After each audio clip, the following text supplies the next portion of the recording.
Hello అండి. అసలు రథసప్తమి అంటే ఏంటి?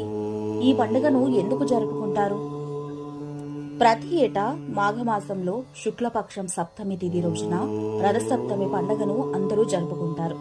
ఈ సందర్భంగా రథసప్తమిని ఎందుకు జరుపుకుంటారో ఇప్పుడు మనం తెలుసుకుందాం. భూమిపై జీవరాశులు సుభిక్షంగా ప్రాణాలతో బ్రతుకుతున్నాయి అంటే దానికి కారణం సూర్యుడే. ఈ కారణంగానే భానుడిని కనిపించే దేవుడు అని కూడా అంటారు.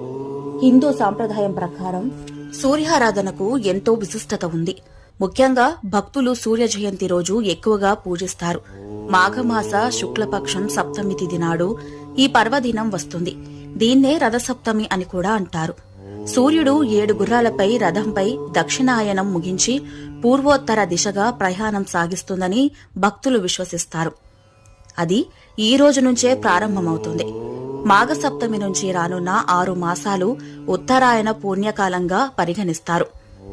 సూర్యుడు 7 గుర్రాలు 7 వారాలకు సంకేతాలు. ఈ 7 గుర్రాలను వేద ఛందస్సులు అని అంటారు. గాయత్రి, త్రిష్ణుప్, జగతి, అనుష్ణుప్, పంక్తి, బృహతి, ఉష్ణిక్ అనే 7 గుర్రాల రథంపై భానుడు స్వారీ చేస్తాడు.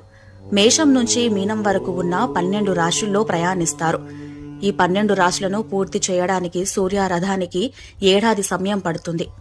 సూర్య జయంతి అంటే సూర్యుడి పుట్టినరోజు కాదు, రథానికి సూర్యుడు సాగించే ప్రయాణం ఈ రోజు నుంచి మొదలవుతుంది. 12 రాశులలో సంచారం. విశ్వం ఒక వృత్తంలా భావిస్తే దానికి 360 డిగ్రీలు ఉంటాయని గణిత శాస్త్రం చెబుతోంది. సూర్యుడు రోజుకి 1 డిగ్రీ చొప్పున సంచరిస్తూ 360 రోజులలో ఈ వృత్తాన్ని పూర్తి చేస్తాడు, అంటే 1 సంవత్సరం. అందుకే జ్యోతిష్కులు ఈ సృష్టి చక్రాన్ని 12 రాశులుగా విభజించి ఒక్కొక్క రాశిని 30 డిగ్రీలుగా విభజించారు. సూర్యుడు ఒక్కొక్క రాశిలో సంచరించే కాలాన్ని 1 మాసంగా పరిగణించారు. మనకు కనిపించే సూర్యుడు ఒక్కడే అయినా విశ్వంలో ఇంకా 11 మంది సూర్యులు ఉన్నట్లు పరిశోధకులు గుర్తించారు. కాని మన భారతీయులు వేదకాలంలోనే ఈ 12 అదితుల్యను కనుగొన్నారు.